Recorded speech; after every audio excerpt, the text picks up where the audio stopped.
Donald Trump is now attempting to defend himself after Bob Woodward has released audio of Trump from as early as February, admitting that he's intentionally downplaying the severity of coronavirus. Now, nearly 200,000 Americans have died as a result of coronavirus. We're quickly approaching that number. And so is there anything that Trump can possibly say that can excuse his awful leadership and behavior? Well, let's listen. Did you mislead? Well, I think if you said in order to reduce panic, perhaps that's so. The fact is, I'm a cheerleader for this country. I love our country, and I don't want people to be frightened. I don't want to create panic, as you say, and certainly I'm not going to drive this country or the world into a frenzy. We want to show confidence. We want to show strength. We want to show strength as a nation, but we don't want to instill panic. We don't want to jump up and down and start shouting that we have a problem that is a tremendous problem, scare everybody. Now, of course, as we know, Donald Trump's candidacy literally depends on him spreading panic and his fear mongering.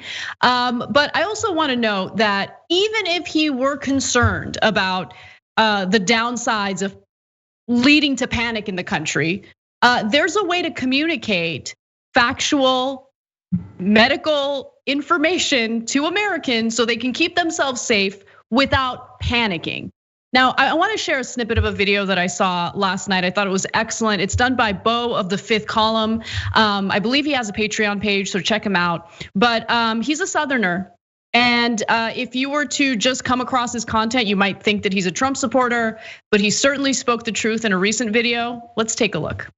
I don't want to create a panic, says the guy who on December 18th of 2019 tweeted out, well, they're not after me, they're after you. Who's they? We don't know. Just something to be afraid of, some mythical creature, some mythical enemy.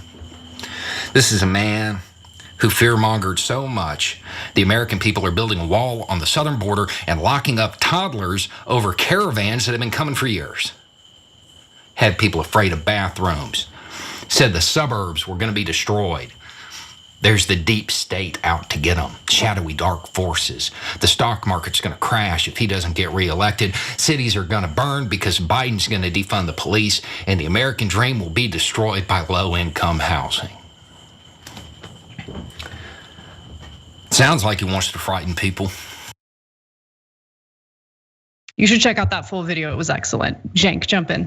Yeah, his entire campaign is based on panic. They're coming for you in the suburbs. Imagine a Biden presidency. The Mexicans are coming, the Muslims are coming, panic, panic. Hilarious that he's saying, well, I didn't want people to panic. So look, other than an excuse, if you're trying to decipher what he meant, because in the March 19th audio tape of him talking to Bob Woodward, he clearly says, I'm downplaying this. I'm downplaying this, but the last sentence is he says, I don't want to create a panic. So if you're saying, well, okay, but he did say it back in March, right? What is he referring to? The stock market.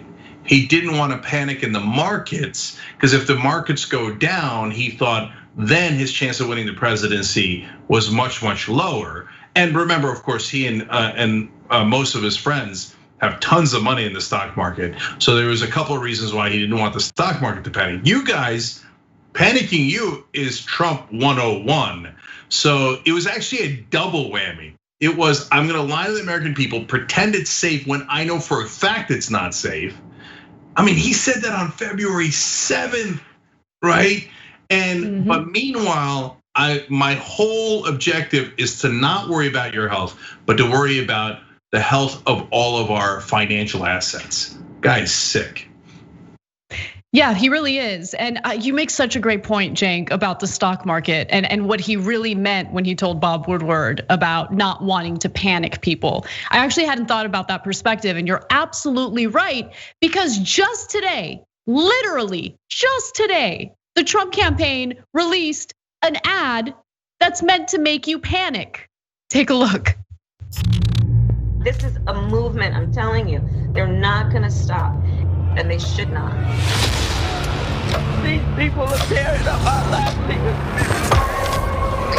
straight night. Portland police declared a riot. The vast majority of the protest has been peaceful. Over the weekend, 59 officers injured and 47 people arrested. New York City Mayor Bill de Blasio announcing a proposal to cut $1 billion from the New York City Police Department. We need to completely dismantle the Minneapolis Police Department.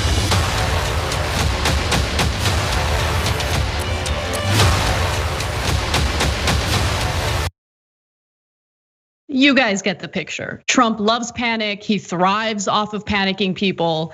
And I think all of his actions during the pandemic has demonstrated that the only thing he cares about is the economy and the stock market. I mean, think about it. One of the reasons why he was really downplaying the pandemic was because he wanted to open the economy back up prematurely. Just today, he was tweeting about how schools should reopen, despite the fact that we have more and more people dying literally every single day during this pandemic. We have not done anything that's necessary to at least minimize the damage of this pandemic, hinder the pandemic. We have on average 1,000 people in America dying every single day.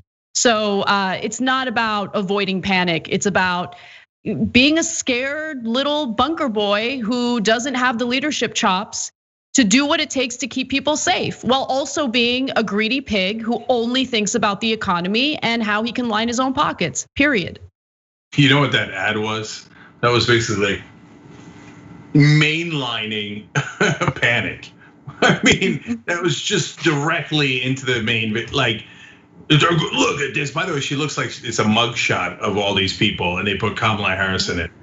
But racial undertones, they would never. The entire ad is like, scary black people. Oh my God, they're coming to the suburbs. You suburban housewives, as Donald Trump referred to you, right? You should all panic. Today, Rudy Giuliani was talking to the McCloskeys, the St. Louis couple.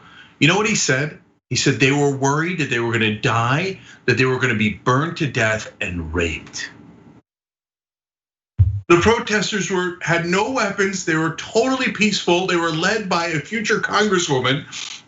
And they're like, we were worried. They were black. They were black. We were worried we were gonna get raped. Did you see them? All right. Anyway, so all they do is create panic. So this disingenuous thing is ridiculous as usual, but we'll see. Can we get anyone in that 45% of cult 45 to move, or are they like, well, of course you should lie to us so my Uncle Bob can get coronavirus and die? I'm glad you did. So that way, Uncle Bob was entirely unpanicked when he died.